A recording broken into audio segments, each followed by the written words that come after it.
ప్రసాద్ గారిని బంధన సమర్పణ చేయాల్సిందిగా కోరుతున్నాం. మిత్రులారా, ఈరోజు దేశవ్యాప్తంగా 1 కోటి మంది కార్మిక వర్గం వీధుల్లోకి వచ్చి తమ సమ్మెని పనిబందిని ప్రకటించారు. గ్రామీణ ప్రాంతాల్లో రైతారు, వ్యవసాయ కూలీలు కూడా హర్తాలు ప్రకటించారు.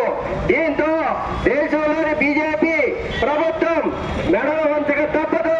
రాబోయే రోజుల్లో వాళ్ళు తీసుకునే నిర్ణయాల్లో మన పాత్ర ఉండదని చెప్పి ఆశిస్తూ, అలాగే ఇవాళ విజయవాడ నగరంలో ఆంధ్రప్రదేశ్ రాష్ట్ర రాజధాని, రాజకీయ రాజధాని, పారిశ్రామిక ఉద్యోగ కేంద్రమైనటువంటి విజయవాడలో రైల్వే బ్యాంకు కేంద్ర కార్మికులందరూ కూడా సమ్మెలో ఉన్నారు. అలాగే అసంఘటితంగా కూడా వేలాది మందిగా ఇవాళ ర్యాలీలో పాల్గొన్నారు. ఉదయం 9 గంటల నుంచి ఇప్పటి వరకు ఎన్నో సైతం లెక్క చేయకుండా కార్మికులు ఈ కార్యక్రమాన్ని విజయవంతం చేసినందుకు అంటే కేంద్ర కార్మిక సంఘాలకు, స్వతంత్ర ఫెడరేషన్లకు, స్వతంత్ర సంఘాలకు, అందరికీ రైతు సంఘాలకు, ఎస్కేఎం నాయకులకు పేరు పేరు ధన్యవాదాలు తెలియజేసుకుంటూ ఈ కార్యక్రమాన్ని ఇంతటితో ముగిస్తున్నాం.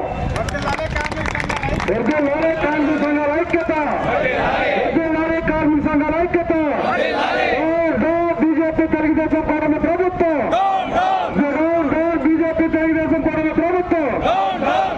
అందరికీ పేరు పేరున ధన్యవాదాలు తెలుపుతూ ఈ కార్యక్రమం ఇంతటితో ముగిస్తున్నాం.